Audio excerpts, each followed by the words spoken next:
Faça isso.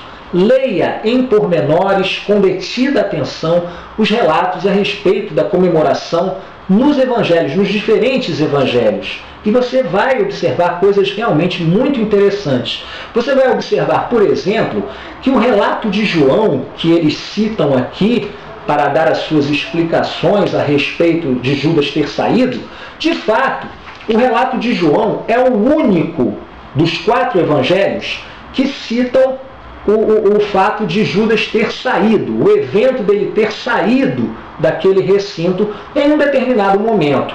Mas não nos dá condições de especificar exatamente qual foi esse momento. Por quê? Porque o relato de João não fala nada, absolutamente nada, a respeito da instituição da refeição noturna do Senhor em si, ou seja, daquela celebração. Você não vai encontrar no relato de João aquela colocação de Jesus, de passar o pão, depois passar o vinho, aquelas famosas palavras de Jesus por ocasião da refeição noturna. Não vai encontrar isso no relato de João. Se nós nos baseássemos exclusivamente no relato de João, eu posso dizer que não haveria nem mesmo celebração da refeição noturna do Senhor por parte das testemunhas de Jeová anualmente. Por quê? Porque esse relato simplesmente não consta no Evangelho de João. João, ele dá uma ênfase muito maior às palavras finais, ao discurso ou à palestra final de Jesus após toda essa celebração, quando ele então passa a encorajar os seus apóstolos, passa a orar por eles e a elogiá-los também pela sua lealdade, pela sua fidelidade a ele. Então, essa é a ênfase maior que João dá no seu relato, que vai desde o capítulo 13 do seu Evangelho até o capítulo 17. Já no Evangelho de Marcos, que eles citam aqui também, dizendo que Marcos também sugere esta ordem de eventos que eles colocaram aqui, ou seja, de que Judas teria saído antes da instituição da refeição noturna do Senhor. No relato de Marcos, que é praticamente idêntico ao de Mateus, que foi escrito primeiro, então Marcos provavelmente ele se baseou no relato de Mateus. O que você vai observar ali?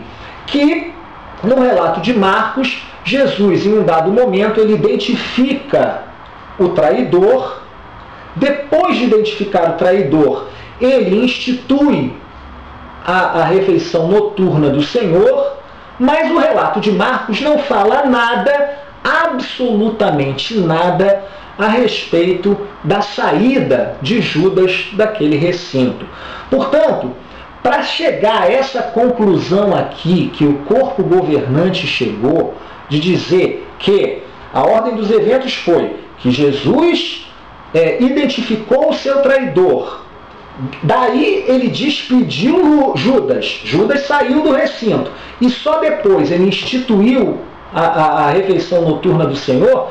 Para a gente chegar a essa ordem de eventos, é preciso fazer o que o corpo governante fez aqui, uma montagem arbitrária de contextos diferentes, de relatos evangélicos diferentes. Por que eu digo isso? Porque quando se faz essa montagem desses relatos diferentes, a gente tem que, evidentemente, forçar uma interpretação. A gente tem que afunilar e não dar margem para qualquer outra possibilidade daquilo que poderia ter acontecido naquela noite.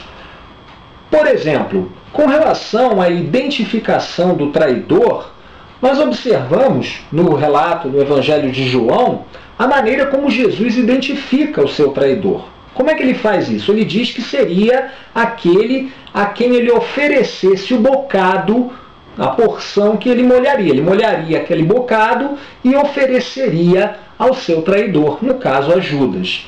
Já no Evangelho de Marcos, a forma com que Jesus identifica o seu traidor é totalmente diferente.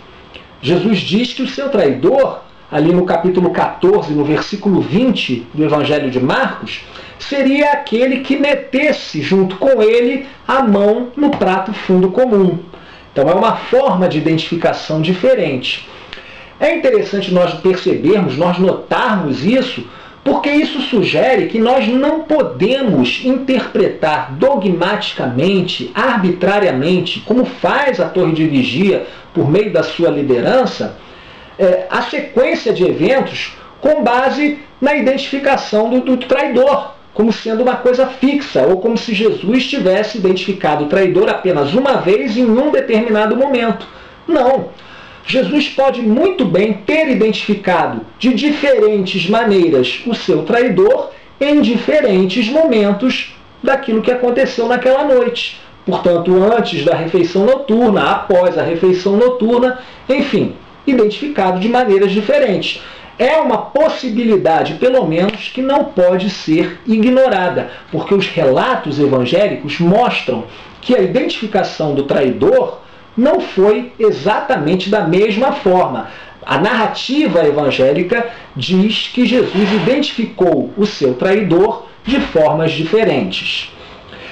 Mas mais importante, amigos, do que tudo isso, do que todas essas considerações que eu fiz até agora, mais importante que tudo isso é nós nos lembrarmos de que o relato de Lucas foi citado tanto quando eu considerei ali a matéria do volume 3 do Estudo Perspicaz das Escrituras, como também aquele artigo da Sentinela que nós citamos, consideramos o parágrafo.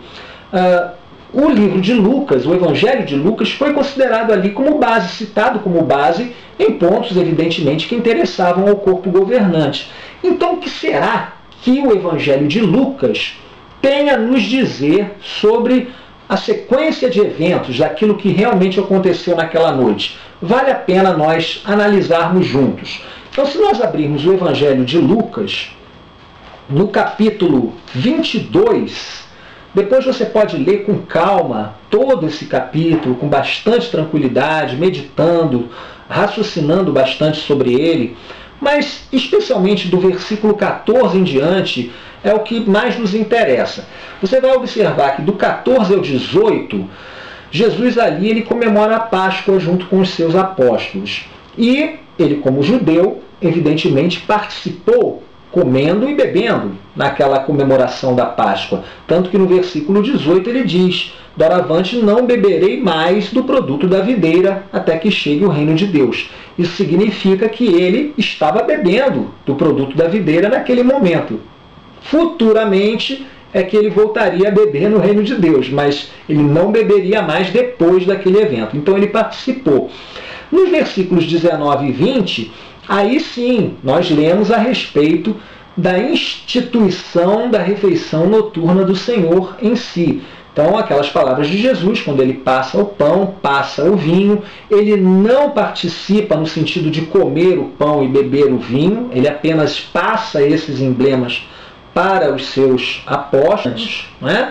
E no versículo 20, ele fala do novo pacto. Este copo significa o novo pacto, em virtude do meu sangue, que há de ser derramado em vosso benefício.